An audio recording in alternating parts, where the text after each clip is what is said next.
لم تعرفه المؤسسة الكروية من قبل.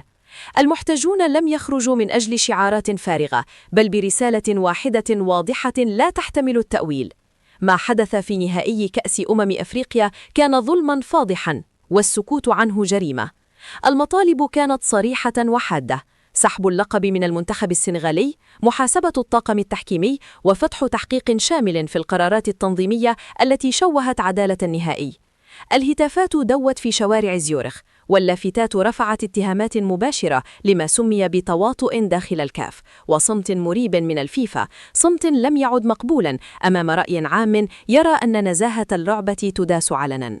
ومع اتساع رقعة الاحتجاجات وتحولها من ملف رياضي إلى قضية رأي عام داخل سويسرا نفسها، دخل الرئيس السويسري على خط الأزمة، ليس بدافع المجاملة، بل لأن الفيفا وببساطة تخضع للقانون السويسري، وأي شبهة فساد أو اضطراب أمني تمس صورتها تمس الدولة المضيفة مباشرة.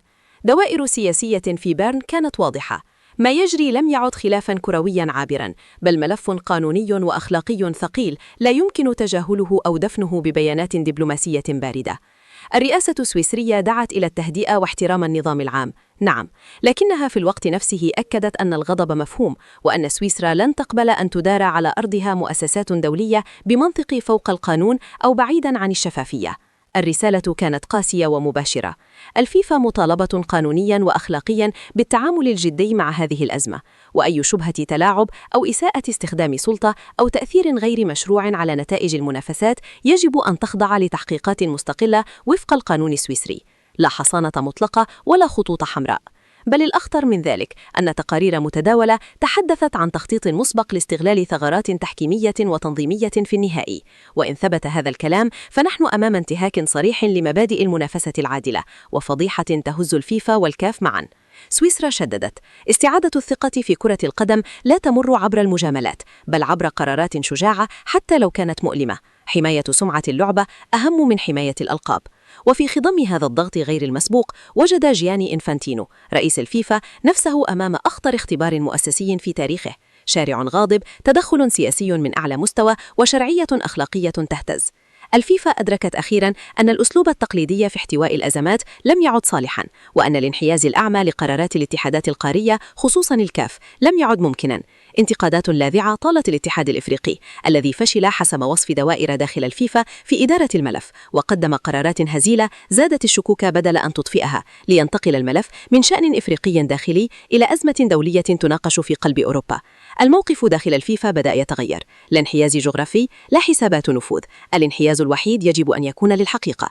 وتم التأكيد بوضوح: إذا ثبت وجود خروقات جوهرية أثرت على نتيجة النهائي، فإن حق المنتخب المغربي لن يضيع، بل طرح حل غير مسبوق: سحب اللقب مؤقتا من السنغال كإجراء احترازي، وفتح الباب أمام إعادة المباراة إذا أثبتت التحقيقات وجود تجاوزات حاسمة. خطوة لا تهدف إلى العقاب، بل إلى إنقاذ ما تبقى من مصداقية اللعبة. الرسالة الأخيرة كانت القاسية: العدالة الرياضية لا تسقط بالتقادم، ولا تقاس بالنفوذ أو الجغرافية، بل بالقانون، فقط بالقانون. وما يحدث اليوم ليس دفاعاً عن منتخب واحد، ولا معركة عاطفية كما يحاول البعض تصويرها، بل مواجهة مفتوحة مع منظومة فاسدة اعتادت أن تغلق الملفات بالصمت وتدفن الحقيقة تحت طاولة النفوذ. الرسالة القادمة من الشارع المغربي ومن الشارع السويسري المتضامن معه كانت واضحة وصادمة: كرة القدم تختطف، والعدالة تغتال على الهواء مباشرة. الفيفا التي طالما قدمت نفسها كحارسة للنزاهة تقف اليوم في قفص الاتهام الأخلاقي، وكل تأخير في الحسم، كل محاولة للمراوغة، كل بيان رمادي لا يفهم إلا كاعتراف غير مباشر بأن هناك ما يخشى كشفه. أما الكاف فقد سقط قناع الحياد عنه بالكامل. اتحاد قاري فشل في حماية أهم بطولة لديه، وفشل في تفسير قرارات تحكيمية مثيرة للسخرية، ثم فشل والأخطر في احترام ذكاء الجماهير. كيف يطلب من الشارع أن يهدأ بينما لا توجد إجابة واحدة مقنعة؟ كيف يطلب من منتخب أن يبتلع الظلم بينما توزع الألقاب وكأنها مكافآت سياسية؟ الواقع اليوم يقول إن الفيفا لم تعد تواجه المغرب فقط، بل تواجه اختبار البقاء كمؤسسة ذات مصداقية. إما أن تختار طريق الشفافية والمحاسبة أو تسجل رسمياً كمنظمة تدير كرة القدم بمنطق القوة لا العدالة. والأخطر أن هذا الملف لم يعد قابلاً للاحتواء.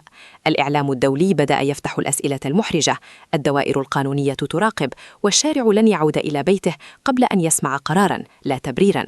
سحب اللقب، إعادة المباراة، محاسبة المتورطين، كلها لم تعد خيارات مطروحة، بل مطالب مشروعة في ملف تلقخت فيه سمعة اللعبة.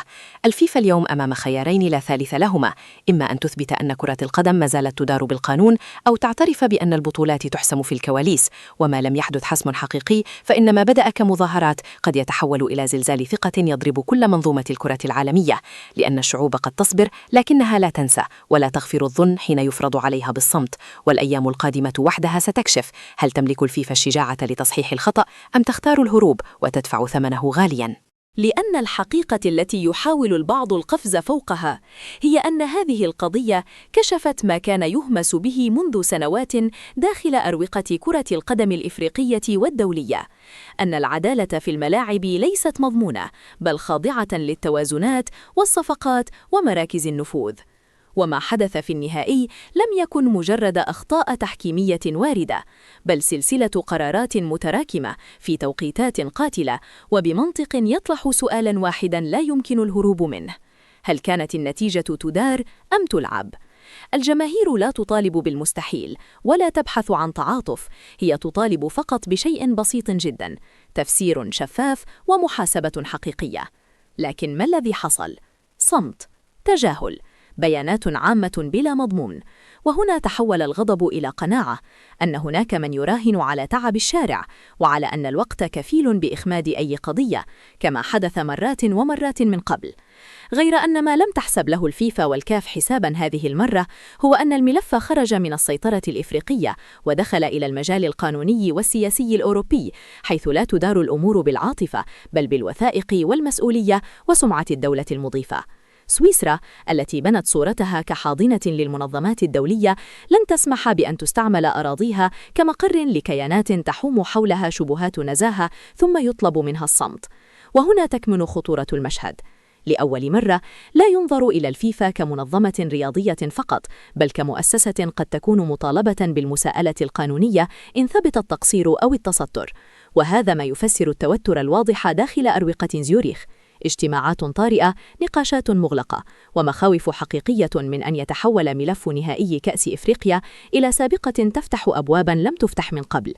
لأن السؤال الذي بات يطرح اليوم ليس من فاز بالكأس، بل من يحمي نزاهة اللعبة. وإذا كانت الفيفا قد غضت الطرف في السابق عن ملفات مثيرة للجدل، فإن الظروف الحالية لا تسمح بتكرار السيناريو ذاته. الشارع أكثر وعياً، الإعلام أكثر جرأة، والضغوط السياسية لم تعد خطوطاً حمراء. أما الكاف فمشكلته أعمق، فهو اليوم متهم في نظر الرأي العام ليس فقط بسوء الإدارة، بل بالعجز عن فرض معايير عادلة داخل بطولاته. اتحاد قاري عاجز عن شرح قراراته، عاجز عن إقناع جماهيره، وعاجز عن حماية أكبر بطولاته من التحول إلى مادة للسخرية والشك. والأخطر أن هذا الفشل لم يعد داخلياً، بل أصبح عبئاً دولياً تحاول الفيفا اليوم احتواءه قبل أن ينفجر بالكامل. ولهذا فإن فكرة سحب اللقب مؤقتاً وإعادة فتح ملف النهائي لم تعد مستبعدة كما كان يقال، بل أصبحت خياراً مطروحاً بقوة داخل دوائر القرار. ليس حباً في المغرب ولا عداءً للسنغال، بل خوفاً من انهيار ما تبقى من الثقة، لأن الإبقاء على لقب تحيط به الشبهات أخطر على كرة القدم من سحب لقب وإعادة مباراة. الفيفا تعلم جيداً أن التاريخ لا يرحم، وأن كل قرار تتخذه اليوم سيستعمل غداً كمرجع، إما لإثبات الشجاعة أو لتوثيق الجبن. والرسالة القادمة من الشارع لا لبس فيها: لن نقبل أن تدار كرة القدم بمنطق الأمر الواقع، لن نقبل أن يطلب منا نسيان بينما الأسئلة بلا أجوبة. هذه ليست معركة كأس، بل معركة مبدأ يقول إن العدالة الرياضية ليست شعاراً يرفع في المؤتمرات، بل ممارسة تفرض في اللحظات الصعبة. وأي محاولة للالتفاف أو شراء الوقت أو تمرير الأزمة حتى يمل الناس لن تؤدي إلى نتيجة واحدة: فقدان ما تبقى من شرعية المنظومة. الكرة الآن في ملعب الفيفا، إما قرار تاريخي يعيد بعضاً من الكرامة للعبة